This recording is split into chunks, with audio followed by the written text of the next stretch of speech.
What's up everyone, it's Dave Gordon from Both Lighting USA, and I got a quick tip for you today. This is how to use DMX mode on your BPM spot. So real quick, let me go over what I have on the table here. Of course, on the right side, I've got a BPM spot.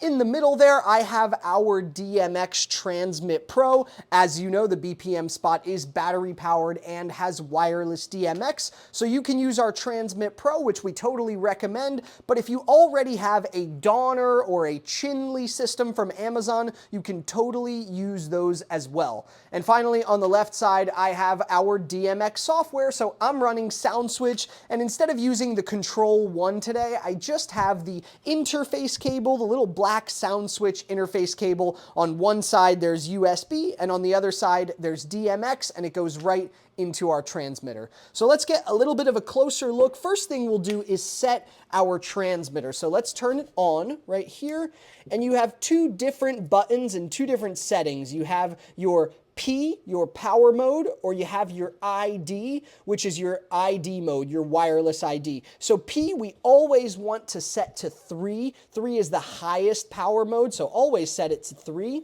And then you have your ID2 right there, and that's what I like to use in my company, ID2. I will put a chart up on the screen right now because I know that ID2 means green channel, and that's if you have one of those Donner systems that runs by colors. Here's a chart that tells you exactly what color equals what number.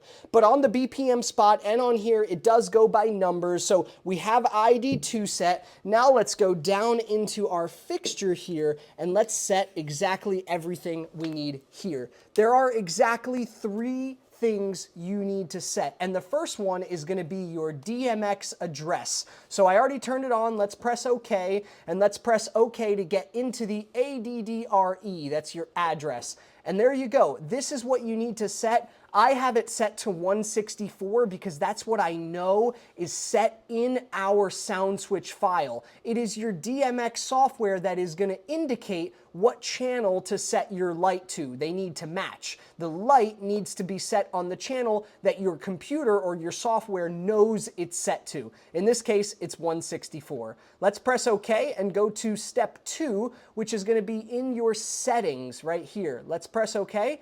And what's interesting is step 2 is typically this channel mode here. Of course, don't forget your run mode has to be set to DMX. That's self-explanatory. Your channel mode here is a typical step, but on the BPM spot, it actually only has one option. See, I'm going up or down, and it only has 22 channel mode. So just leave it right there. It's going to stay in 22 channel mode. And moving on to step 3 is your wireless address. So I already have it set to ADDR2. You'll see it's green. It actually comes up colored here, which is nice if you do have one of those Donner transmitters. But yeah, you set this to whatever channel you need. It probably is going to start off on ADDR1 out of the box. I don't recommend using channel 1 because it's the most used. It's the default. So I go up 1. I use channel 2, I press OK. Now we can hit the back button, and in order to get back into DMX mode, press the back button once again. You'll see your channel number right there,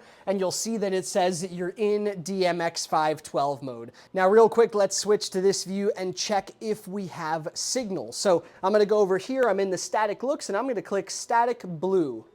Boom. And it just turned blue. If I hit static green, it's going to turn green. Static red, it's going to turn red. So once again, to that final recap, folks, you need to have your DMX address set. That is right on your ADDRE. Make sure this matches the software. Number 2, you got to go to your settings, and you got to make sure you're in DMX mode.